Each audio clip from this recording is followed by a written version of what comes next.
Shalom, mis amados, Baruch atah Yahweh, Baruch atah Yahshua HaMashiach. Bienvenidos una vez más al estudio semanal de la Torá, y en esta ocasión veremos el tema Profundidad del Tehilim número 1. Bien, hoy vamos a profundizar en el primer salmo de los 150 que hay en el libro de los Salmos. En el principio de todo se encuentra completamente lo que ha de venir después. Esto mismo sucede con el Salmo 1. Al ser el primero de los salmos, ahí está comprimido todo el propósito, la esencia y el objetivo del libro de los salmos, llamado en hebreo Tehilim. ¿Por qué? Porque todo marcha en pos de su comienzo. Es decir, así como comienza algo, esto determina cómo va a seguir. Pero antes de entrar en la explicación del Salmo 1, debemos de tomar en cuenta que antiguamente se creía que el Salmo 1 y el Salmo 2 eran uno solo. Y si nosotros observamos el Salmo 1, vemos que empieza con la palabra bienaventurado. Y el Salmo número 2 termina también con la palabra bienaventurado. Bien, vamos a entrar ahora sí a leer primeramente el Salmo 1 y continuaremos con la explicación de esta profundidad contenida en él. Dice así el primer verso: Bienaventurado el hombre que no anduvo en el consejo de los malvados, y en el camino de los pecadores no se paró, y no se sentó en el lugar de los burlones. Bien, empecemos por la primera palabra, que en el hebreo es asherei. Este término, bienaventurado o dichoso, significa que le está yendo bien, pero no es que le vaya bien en cualquier sentido. Hoy en día podríamos usar la palabra éxito. Esta palabra éxito o hatzlajá en hebreo la veremos también en el verso 3, que igual significa próspero o prosperidad. Sin embargo, la palabra asherei que comenté antes tiene una profundidad más amplia que la palabra próspero o prosperidad, ya que la palabra asherei o bienaventurado se refiere a la plenitud de lo espiritual, que va más allá de la prosperidad material de este mundo. Pero alcanzar la plenitud de lo espiritual es algo que no podemos imaginar. Por consiguiente, el Salmo 1 es para alcanzar la plenitud de nuestro interior espiritual. En otras palabras, el libro de los Salmos es una guía para alcanzar la plenitud de nuestra vida espiritual. Ahora, cuando el Melech David escribió el Salmo 1, esto también lo plasmó en el Salmo 34, verso 14, que dice: Apártate del mal y haz el bien. Busca el shalom, corre tras él. Esto significa que debemos de empezar en el principio del camino apartándonos del mal. Luego se hace el bien, después se pide el shalom, es decir, la plenitud, porque shalom viene de la palabra shalem, que significa completo. Bien, en este primer verso encontramos tres cáscaras de la oscuridad, de las cuales debemos de apartarnos para alcanzar esa plenitud. Bien, el primero es el malvado, el rasha en hebreo. El segundo es el pecador o transgresor, en hebreo joté. Y el tercero es el burlón, en hebreo letz. Bien, entonces, la diferencia entre un malvado, un pecador y un burlón está en su escala de valores. Los valores del malvado obviamente son malos. Él hace el mal idealmente. Él piensa que el mal es lo bueno y es lo que hay que hacer. Vamos a ver qué dice en el libro de Isaías capítulo 5, verso 20. Dice así: hay de los que llaman al mal bien y al bien mal, los que cambian la luz por tinieblas, los cuales cambian lo amargo por dulce y lo dulce en amargo.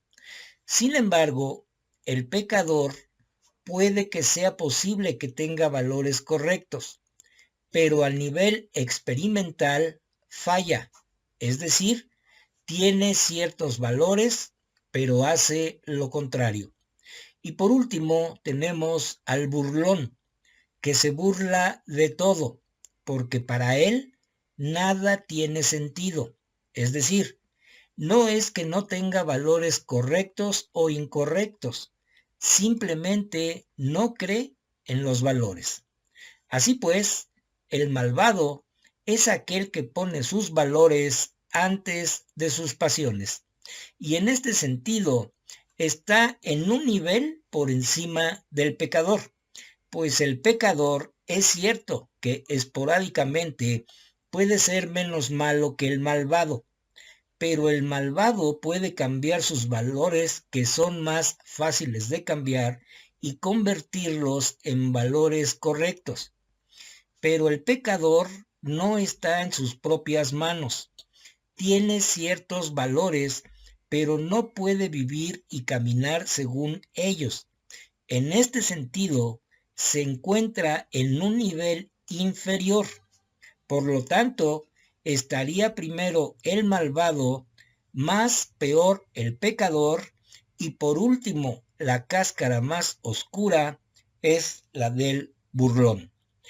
La burla expresa desesperación a todos los valores, pues no les queda ningún sentido de la vida.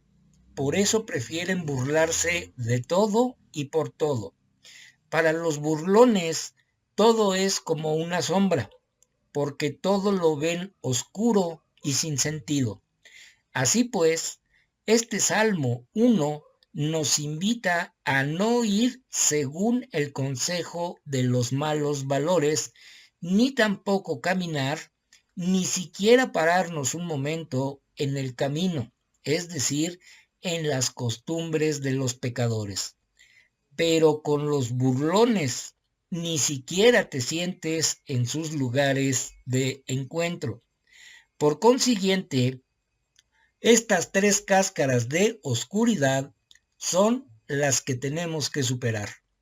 Pasemos entonces ahora al verso 2, donde vemos lo que hace el hombre y la mujer que es bienaventurado. Dice así el verso 2: pues solo en la Torá de Yahweh está su deseo, y en su Torá meditará de día y de noche. Este verso es el resumen de lo que hace una mujer y un hombre bienaventurado. Así que podríamos decir que este es el núcleo de todo el resto. Bien, veamos otro verso donde se nos habla de lo mismo: a no apartarnos de la Torá de nuestro Abba Yahweh. Vamos al libro de Josué, capítulo 1, verso 8, que dice: sí, guarda este libro de la Torá en tus labios y medita en él día y noche, para que tengas cuidado de actuar conforme a todo lo escrito en él. Entonces tus empresas prosperarán y tú tendrás éxito. Por lo tanto, la Torá tiene un cuerpo y es la que nos habla directamente a nosotros. Un ejemplo de esto son las 10 palabras o los 10 mandamientos. Estos son la base o el núcleo de toda la Torá, que nos habla directamente. Y en esta Torá física y palpable que tenemos a nuestro alcance, es en la que debemos de meditar de día y de noche. Pero también está la Torá que tiene una parte espiritual, en la cual no podemos meditar porque contiene conceptos muy diferentes a los conceptos humanos, porque esa Torá es la Torá de arriba, la de la parte espiritual que no vemos, porque es la revelación divina que nosotros los humanos no podemos alcanzar directamente, pero sí podemos desearla, como dice el verso, pues en la Torá de Yahweh está su deseo, porque la Torá es la voluntad divina que ha sido revelada al mundo. Aquí también encontramos otra esencia del libro de los Salmos, porque el libro de los Salmos es la guía para alguien que desea la revelación divina. Y esto, obviamente, en toda situación de la vida cotidiana. Ahora veamos las consecuencias de apartarnos de las tres cáscaras oscuras de las que hablamos anteriormente. Estas consecuencias están en el verso número 3 que vamos a leer a continuación. Dice así: y será como árbol plantado en los manantiales de agua, que dará fruto a su tiempo y sus hojas no se marchitarán, y todo lo que haga prosperará. Así como el árbol tiene su raíz y están conectados, así es como el deseo une a lo deseado. Es decir, el árbol a través de su raíz están conectados y no se pueden separar. Asimismo, el deseo hacia la Torá no se puede separar. Por lo tanto, la raíz es la que alimenta al árbol. ¿De dónde? Del agua que absorbe de los manantiales. Y así es el deseo profundo que nos conecta en nuestra parte espiritual con la Torá. Bien, ahora vemos que el verso dice, será como árbol plantado. Esto nos enseña que aunque nosotros estemos plantados en esta vida natural, nuestra raíz espiritual es la que nos trae el alimento de agua viva, que es la palabra de nuestro Adón. Vamos a leer el siguiente verso que está en el libro de Juan, capítulo 7, verso 38, que dice, todo el que pone su confianza en mí, como dice el Tanaj, ríos de agua viva fluirán de lo más profundo de su ser. Entonces, estar plantado en esas aguas es estar plantado en la palabra de Yahweh, que es su Torá. Y obviamente daremos fruto a su tiempo, que es lo interior. Y nuestras hojas, que es nuestra vida, y nuestras obras, que es lo exterior, no se marchitará y tendremos prosperidad espiritual y material. Bien, vamos a leer ahora el verso 4 de este primer salmo. Dice así, no es así para los malvados, pues son solo como la cáscara del trigo que se lo lleva el viento. Entonces, todos sabemos que para separar el grano de trigo de su cáscara, hay que aventarlo hacia arriba, hacia el aire, para que el viento sea quien separe la cáscara del grano. El grano caerá en la cesta y la cáscara se la llevará el viento. Y los malvados se parecen a esa cáscara. Por consiguiente, la parte interna y la parte externa del malvado están en disonancia. Por esta razón, el viento se lleva al malvado, pues el malvado no se dirige por su sentido interno. ¿Por qué? Porque no está apegado a su deseo interno, que es el apego a la revelación divina, sino que está apegado a los vientos y corrientes que van y vienen dentro de la historia. Bien, el verso 5 dice, por eso no se levantarán los malvados en el juicio y los transgresores en el consejo de los justos. ¿Y por qué no se levantarán? Porque la respuesta está en el siguiente verso. Vamos a leer el verso 6 que dice: pues conoce Yahweh el camino de los justos, y el camino de los malvados los llevará a la perdición. Por consiguiente, los justos, tanto el hombre como la mujer, bienaventurados de los que hemos estado hablando, al desear la revelación divina y estar en ese apego constante, despiertan de arriba lo mismo para con ellos, porque también desde arriba se nos desea. Esto significa que nuestro Abba Yahweh conoce perfectamente los caminos de esa mujer y ese hombre que son justos, que están deseando conocer su Torah. La palabra conocer en el hebreo tiene un significado sumamente muy especial, es decir, que nuestro Abba Yahweh se une íntimamente con el camino de los justos, porque supervisa el camino de los justos y siempre los está dirigiendo. Y como nosotros estamos conectados con el sentido interno del camino de la vida, esta tiene un fin de esperanza y luz para nosotros.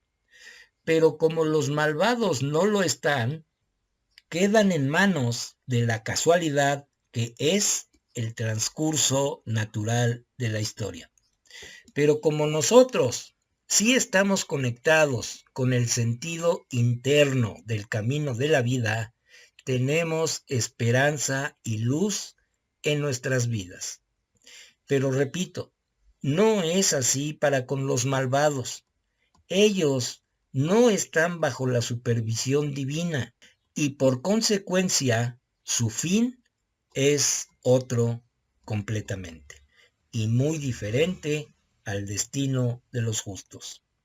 Pues bien, mis amados, con esto terminamos el estudio de hoy, y si es la voluntad de nuestro Abba Yahweh, la próxima semana estaremos subiendo un estudio más de la Torá. Que nuestro Abba Yahweh resplandezca su rostro sobre cada uno de nosotros y de nuestras familias y nos dé su shalom. בשנה הבאה נשב על המרפסת ונספור ציפורים נודדות, ילדים בחופשה ישחקו תופסת בין הבית לבין השדות. עוד תראה כמה טוב יהיה בשנה ברוך אתה יהוה, אלוהינו מלך העולם, אשר קידשנו במצוותיו, וציוונו על דברי תורה. ברוך אתה יהוה, אלוהינו מלך העולם, אשר בחר בנו מכל המין, ונתן לנו את תורתו. ברוך אתה יהוה, נותן התורה. Beshem Yeshua HaMashiach. Bendito eres tú, Yahweh, nuestro Elohim, Rey del Universo, quien nos has santificado con tus mandamientos y nos has ordenado ocuparnos con las palabras de tu Torah. Bendito eres tú, Yahweh, nuestro Elohim, Rey del Universo, quien nos has elegido de entre todos los pueblos y nos has dado tu Torah. Bendito eres tú, Yahweh, dador de la Torah. En el nombre bendito de Yeshua HaMashiach. Amén y amén.